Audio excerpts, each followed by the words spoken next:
அதற்குரிய திண்டுக்கல் மாவட்ட ஆட்சியர் அவர் கவனத்திற்கும் நம்ம கொடைக்கானல் சார் ஆட்சியர் கவனத்திற்கும்.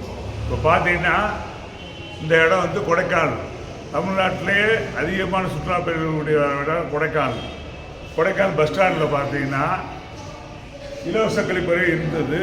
இது பல மாதம் பூட்டியே கிடக்குன்னு சொல்லி நாமளும் மாவட்ட ஆட்சித்தலைவர்கிட்ட மனு கொடுத்துட்டோம், விவசாயிகள் குழுவிற்கு கொடுத்துட்டோம்.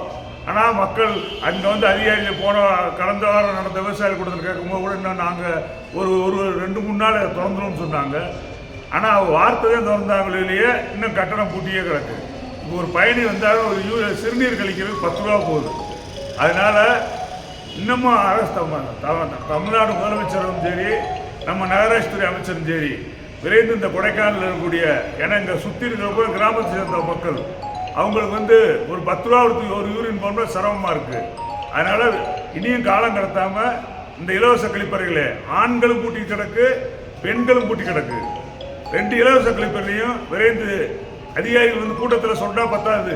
விவசாயிகள் கூட்டத்தில் வந்து மக்கள் கேட்குற கேள்விக்கு நாங்கள் திறந்துடும் சொன்னாங்க. ஆனால் இன்றைக்கு வரைக்கும் நான் இப்போ வந்து பார்த்தேன், நான் தாண்டிட்டு மெனக்கிட்டு இதை பார்க்க வந்தால் திறந்துருக்குன்னு வந்தால் பூட்டி கிடக்கு. அதனால் பொய்யான தகவலை நிப்பாட்டிவிட்டு உண்மையான தகவலை கொடுத்து உடனடியாக இந்த பாத்ரூமை திறந்து இருக்கும்படி உங்கள் மீண்டும் நகராட்சி ஆணையாளருக்கும் நம்ம சார் ஆட்சியர் அவர்களுக்கும் மாவட்ட ஆட்சியர் வேண்டி கேட்டுக்கொள்கிறேன். நன்றி, வணக்கம்.